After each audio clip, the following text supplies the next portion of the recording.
3 bulan di dalam keadaan keprihatinan, karena siang malam hanya minum sekedarnya. Itulah perjalanan dalam pengembaraan Syekh Canggung di Landoh Rembang. Makan hanya kalau ada yang memberi, sampai akhirnya beliau pulang ke Cengkalsewu, Kabupaten Pati.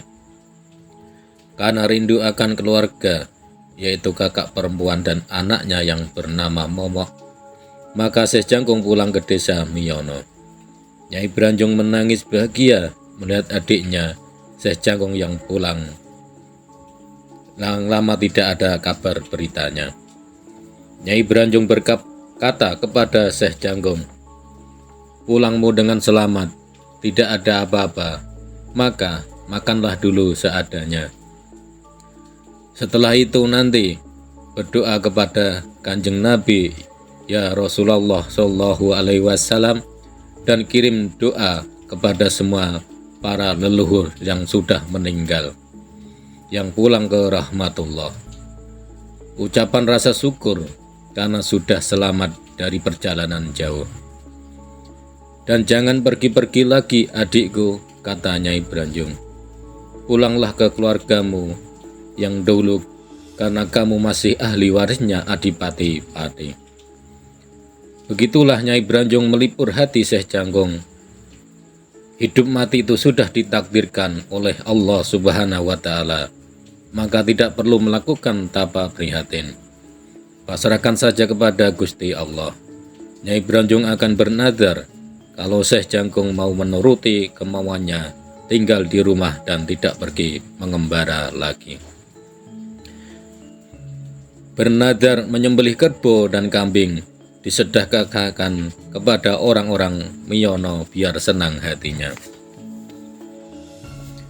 Kira-kira sebulan berlalu, Ki Syekh Canggung kemudian berpamitan kepada kakaknya Nyai Branjung untuk berguru ke Pantai Kudus.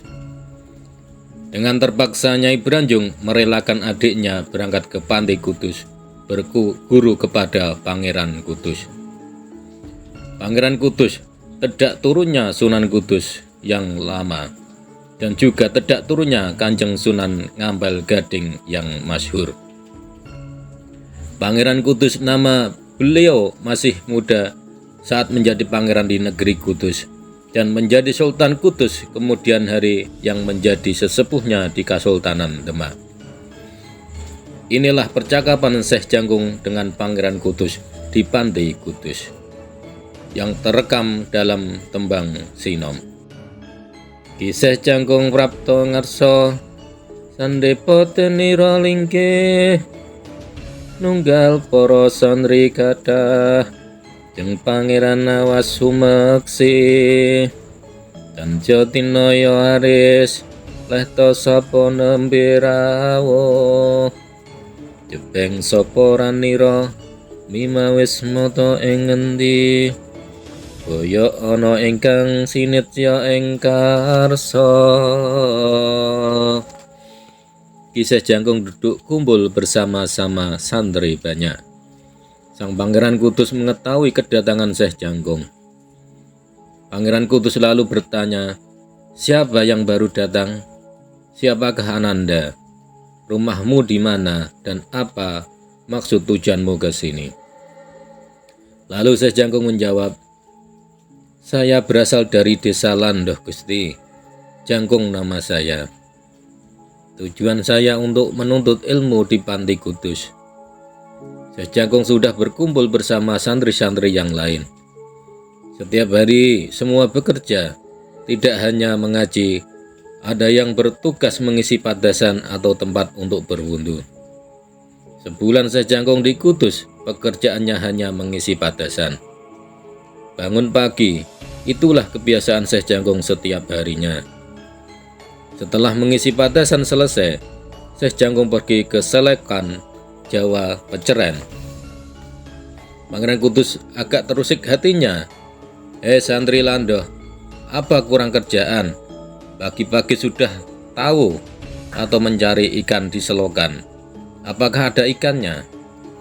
Syekh Canggung menjawab, "Ukulun, setiap ada air niscaya ada ikannya. Pangeran Kudus bergegas memeriksa semua batasan yang ada 9 tempat dan melihat di setiap batasan ada ikan beteknya. Kemudian Pangeran Kudus mengambil kendi sebanyak 4 buah, lalu dipecahkan kendi itu, dan ternyata semua kendi itu ada ikan wader sungai. Pangeran Kudus agak marah lalu mengambil bokor yang diisi air. Tutup bokor terbuka, lalu keluarlah kolet-kolet seekor ikan. Sang Pangeran Kudus sudah mulai kesal, lalu menyuruh santrinya untuk mengambil degan atau kelapa muda, lalu membelahnya. Juga ada ikan badernya. Pangeran Kudus berkata kepada Syekh Jangkung, "Apakah kamu sudah tahu masalah syahadat keyakinan?" Kemudian Syekh Jangkung dites memanjat pohon kelapa, lalu disuruh menjatuhkan diri dari atas. Seperti kucing yang melompat, inilah syahadatku, keyakinanku. Pangeran Kudus berkata bijak, bukan itu syahadat yang aku maksud. Kalimat syahadat itu adalah asyhadu alla ilaha illallah Muhammadar Rasulullah.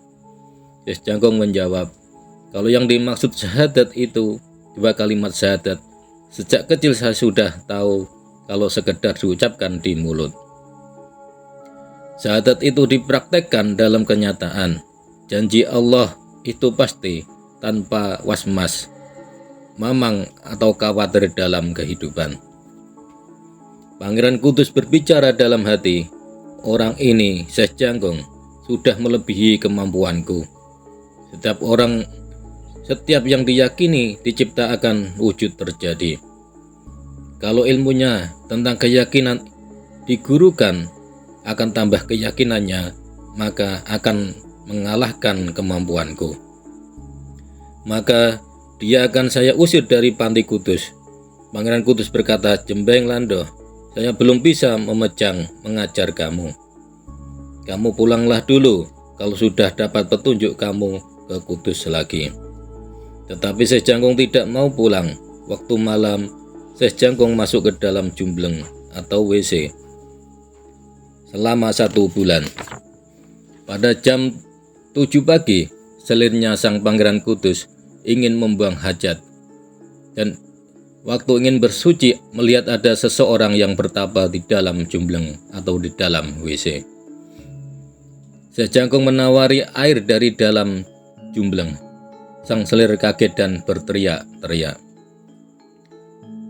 Bergegas sang selir memberitahu kepada Pangeran Kudus kalau di dalam jumbleng ada orang.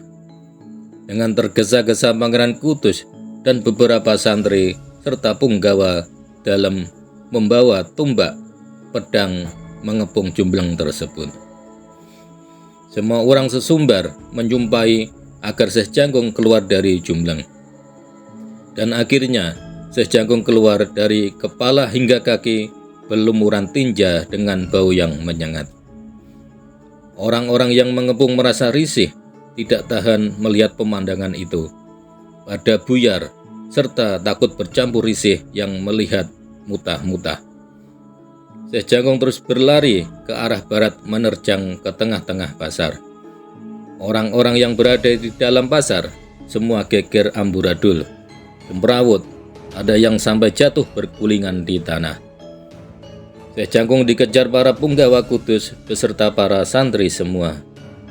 Dengan bersenjata lengkap sampai ke suatu desa, lalu Syekh Jangkung bersembunyi di Wangan. Wangan yaitu sebuah parit kecil di sawah, cabang dari sungai di sawah. Tiada orang yang mengetahui keberadaan Syekh Jangkung. Mereka semua tolah-tolah mencari sesuatu yang tidak jelas adanya atau Jawa Klitikan. Dan suatu hari nanti, daerah situ akan berdiri sebuah desa yang bernama Klitek. Setelah diketahui Syekh Jangkung berlari dengan kencang, orang 100 mengejarnya. Kalau sudah diketahui Syekh Jangkung berlari lagi, berlari sampai di Kadipaten Demak, karena yang mengejar sudah capek lalu pada buyar. Maka daerah situ suatu saat akan dinamai desa Buyaran. Buyaran artinya selesai atau bubar. Itulah sebagai pengingat bahwa Panembahan Landoh diburu orang banyak dari Kudus. Para mantri, prajurit dan semua bubar kembali ke Kadipaten Kudus. Syekh Jangkung beristirahat di desa Gebang.